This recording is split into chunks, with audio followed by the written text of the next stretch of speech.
Hello. അപ്പോൾ ഇന്നും രാവിലെ ബ്രേക്ക്ഫാസ്റ്റിൻ്റെ പരിപാടിയും കഴിഞ്ഞിട്ട് നേരെ ക്ലാസ് എടുക്കാൻ വേണം. ഇന്ന് സൺഡേ ആണ്. അപ്പോൾ രാവിലെ ഇത് ഇന്നലെ കഴുകി വെച്ച പാത്രമാണ് കേട്ടോ. അപ്പോൾ ഇന്ന് ഞായറാഴ്ചയുണ്ട്, അമ്പലം രാവിലെ തുറന്നു. അപ്പോൾ രാവിലെ തന്നെ നമുക്ക് അപ്പം ചുടാം. ഇന്നലെ ഞാൻ അരച്ച് വെച്ച അരിയാണ് കേട്ടോ. അപ്പോൾ ഇന്ന് അപ്പം ഒരു വെജിറ്റബിൾ കറിയും കൂടി ഉണ്ടാക്കാമെന്ന് വിചാരിക്കുന്നു. അപ്പോൾ ഞാൻ ഇവിടെ അപ്പം ഉണ്ടാക്കൽ തുടങ്ങി.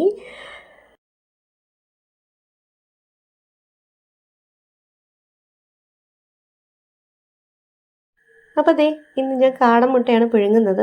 അത് പുഴുങ്ങി നമ്മുടെ വെജിറ്റബിൾ കറിയുടെ കൂടെ ചേർക്കാമെന്ന് കരുതിയിരിക്കുകയാണ്. അപ്പോൾ ഇന്ന് ഞാൻ പഴം പുഴുങ്ങാൻ വയ്ക്കും കേട്ടോ.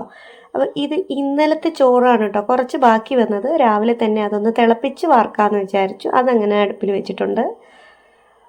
അപ്പോൾ രാവിലെ എനിക്ക് ക്ലാസ് ഉണ്ട്.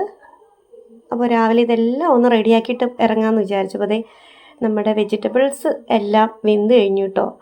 അപ്പോൾ ഇതിനകത്ത് ഇനി ഒന്ന് മസാല ചേർക്കേണ്ട താമസമേ ഉള്ളൂ. പൊട്ടറ്റോ, ബീൻസ്, ക്യാരറ്റ്, സവാള, പച്ചമുളക് എല്ലാം കൂടി ചേർത്തൊരു കറിയാണ്. അതിൻ്റെ കൂടെ കാടമുട്ടയും കൂടെ ചേർക്കണം.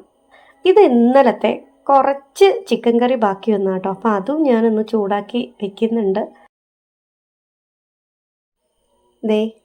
നമ്മുടെ കുറുമ, വെജിറ്റബിൾ കുറുമയുടെ മസാല എല്ലാം ചേർത്ത് വെച്ചിട്ടുണ്ട്. അപ്പോൾ അതിൻ്റെ കൂടെ ഞാൻ പുഴുങ്ങിയ മുട്ടയും കൂടി ഇതിനകത്ത് ചേർക്കുകയാണ് കേട്ടോ. അപ്പോൾ നമ്മുടെ വെജിറ്റബിൾ കുറുമ റെഡി ആയിട്ടുണ്ട്. അപ്പോൾ ഞാൻ കുളിച്ച് ഫ്രഷായിട്ട് വന്നിട്ട് ബ്രേക്ക്ഫാസ്റ്റിന് കഴിച്ചിട്ട് ക്ലാസ്സിന് പോകണം കേട്ടോ. ഇന്നിപ്പോൾ 3 സ്ഥലത്തും ക്ലാസ് ഉണ്ട്. അപ്പോൾ ക്ലാസ് എടുക്കാൻ പോകണം. അപ്പോൾ ഇതിനിടയ്ക്കുള്ള പെട്ടെന്നുള്ള അതൊന്നും എനിക്ക് വീഡിയോ എടുക്കാൻ പറ്റിയില്ല, ലേറ്റായി പോയി. അപ്പോൾ ഞാൻ വിചാരിച്ചു പെട്ടെന്ന് കഴിച്ചിട്ട് പോകാമെന്ന് കരുതി. ഇപ്പോൾ കുട്ടികളൊക്കെ വന്ന് ഞാൻ ചെല്ലുന്നത് നോക്കി നിൽക്കും.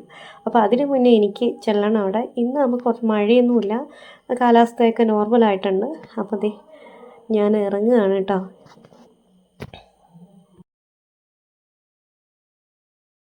ക്ലാസ് എടുക്കാൻ ഞാനും മിന്നും കൂടെയാണ് പോവാറ്. ചില സ്ഥലങ്ങളിൽ ചിന്നു ക്ലാസ് എടുക്കും. ഇന്ന് വേറൊരു അക്കാഡമിയിൽ എനിക്ക് 3 അക്കാഡമി ഉണ്ട് കേട്ടോ ഓൾറെഡി. അപ്പോൾ അവിടെ രാവിലെ ചിന്നു പോയി ക്ലാസ് എടുക്കും, മിന്നു എൻ്റെ കൂടെ വരും. അപ്പോൾ മിന്നു സ്റ്റെപ്സും കാര്യങ്ങളൊക്കെ മിന്നു പഠിപ്പിക്കുന്നത്. ഇപ്പോൾ കലോത്സവം വരെയല്ലേ, അപ്പോൾ അതിൻ്റെ ക്ലാസ് ഞാനും എടുക്കും. ക്ലാസ് കഴിഞ്ഞ് വരുന്ന വഴിക്ക് ഞാൻ സ്ഥിരം കയറി ഫ്രൂട്ട്സ് മേടിക്കുന്നൊരു കടയാണ് കേട്ടോ ഇത്. ഞാൻ അവിടെ നിന്ന് കുറച്ച് ഫ്രൂട്ട്സൊക്കെ വാങ്ങിച്ചു വീട്ടിലേക്ക് വന്ന് ഡോറ് ഭയങ്കര ചക്കപ്പഴത്തിൻ്റെ മണം കേട്ടോ. അപ്പോൾ രാവിലെ എനിക്കൊരു ചക്ക ആർദ്ര തന്നായിരുന്നു, വരിക്കച്ചക്ക. പക്ഷെ അത് ഞാൻ നോക്കിയില്ല, അത് പഴുത്തതാണോ പച്ചയാണോ ഒന്നും നോക്കിയില്ല. ഒരു കിറ്റിനകത്താണ് തന്നത്. വീട്ടിനകത്ത് കയറിയപ്പോൾ മനസ്സിലായി പഴുത്ത ചക്കയാണ് പുള്ളി തന്നത്. കിട്ടിയ പാടെ ഞാൻ കുറേ കഴിച്ചു കേട്ടോ. കാരണം കുറേ നാളായി ഞാൻ വരിക്കച്ചക്ക കഴിച്ചിട്ട്. സത്യം പറഞ്ഞാൽ എന്താ പറയുക, എനിക്ക് അറിയില്ല. എനിക്ക് ഭയങ്കര ഇഷ്ടമാണ് ചക്കപ്പഴം, മാങ്ങ, പൈനാപ്പിളൊക്കെ ഭയങ്കര ഇഷ്ടമാണ്. അല്ല കിട്ടാതെ കിട്ടിയപ്പോൾ അതിൻ്റേതായ ഒരു ആർത്തി കാണാനുണ്ട്. ഭയങ്കര ടേസ്റ്റ് ഉണ്ടായിരുന്നു കേട്ടോ. അത് കഴിക്കാതിരുന്ന് കഴിച്ചതുകൊണ്ടായിരിക്കാം. അങ്ങനെ ചക്കയൊക്കെ കഴിച്ചിട്ട് ഞാൻ കുറേ നേരം അവിടെ ഇരുന്നു. പിന്നെ ഞാൻ വന്നിട്ട് ഒരു കാപ്പി ഉണ്ടാക്കി കുടിക്കാൻ നേരത്തെ കാപ്പി ഉണ്ടാക്കുകയാണ്. അപ്പോൾ സാധാരണ ഞാൻ വൈകുന്നേരം എന്തെങ്കിലുമൊക്കെ ഉണ്ടാക്കും. ചിലപ്പോൾ അട ഉണ്ടാക്കും, ചിലപ്പോൾ ഉള്ളിവട ഉണ്ടാക്കും, ചിലപ്പോൾ പഴംപൊരി. പഴംപൊരി എൻ്റെ മാസ്റ്റർ പീസസ് ഐറ്റമാണ് കേട്ടോ. മിക്ക ദിവസങ്ങളിലും ഞാൻ പഴംപൊരി ഉണ്ടാക്കുമ്പോൾ ഇവർ പറയും എന്തിനാ ഡെയിലി ഇത് തിന്ന് മടുത്തു എന്ന് പറയും. അതുകൊണ്ട് ഞാൻ കുറേ കാലം കൊണ്ട് ഞാൻ പഴംപൊരി ക്യാൻസൽ ചെയ്തിരിക്കുകയാണ്. അപ്പോൾ ഞാൻ കാപ്പി കുടിക്കാൻ വേണ്ടി കൊണ്ടുവന്നു.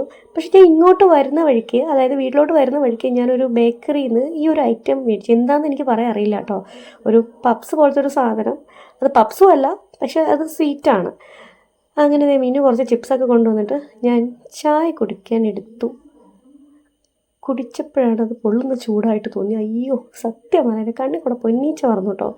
പിന്നെ ഞാൻ കുറച്ച് നേരം അപ്പോൾ ഞാൻ പോയി കുളിച്ച് ഫ്രഷായി നേരെ കിച്ചണിലോട്ടാണ്. അപ്പോൾ വൈകുന്നേരം ചപ്പാത്തിക്കപ്പോൾ എന്ത് കറി ഉണ്ടാക്കുമെന്ന് ഞാൻ ഇങ്ങനെ ആലോചിക്കുന്നത്. അപ്പോൾ എന്തെങ്കിലും കറി ഉണ്ടാക്കണം. അപ്പോൾ ആദ്യം എന്തായാലും ചപ്പാത്തി കഴിച്ച് ഞാൻ ചുട്ടുകൊണ്ടിരിക്കുകയാണ്. കറി പിന്നീട് എന്തെങ്കിലും ഉണ്ടാക്കും കേട്ടോ. അപ്പോൾ ഈ വീഡിയോ ഇവിടം വരെ ഉള്ളൂ. ഇനി എനിക്ക് വീഡിയോ എടുക്കാനുള്ള സമയമില്ല, വിശക്കുന്നു. പെട്ടെന്ന് എന്തെങ്കിലും കഴിച്ചു പോയി കിടക്കണം കേട്ടോ. അപ്പോൾ എല്ലാവർക്കും ബൈ, ഗുഡ് നൈറ്റ്.